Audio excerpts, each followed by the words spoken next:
अगर अच्छा लागो तो के तो ताली बजा देवे के बा। हां काहे से कि रहुए सबके आशीर्वाद प्यार मिलेला तो पवन सिंह हो जाले, राकेश मिश्रा हो जाले, कल्लू हो जाले, गोलू हो जाले। आप लोगों का आशीर्वाद प्यार हर कलाकारों के लिए अहमियत रखता है। आप लोग हर कलाकारों को प्यार दीजिए। इनका कहानी माई बना दे।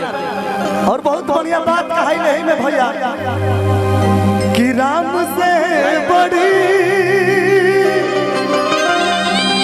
और भगवान से बड़ी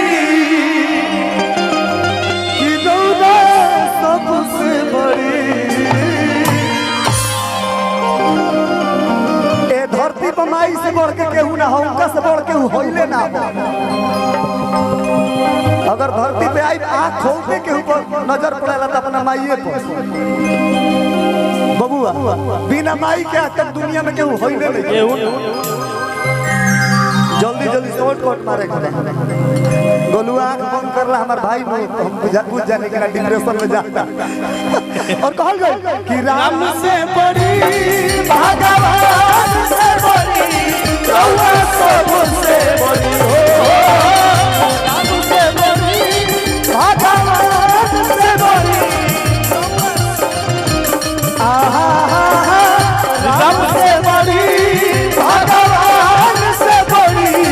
गौरा सबसे बड़ी। भगता के छोरिया भीख दिए गौरा सबसे बड़ी। हम तो भगता छोरिया भीख दिए गौरा सबसे बड़ी।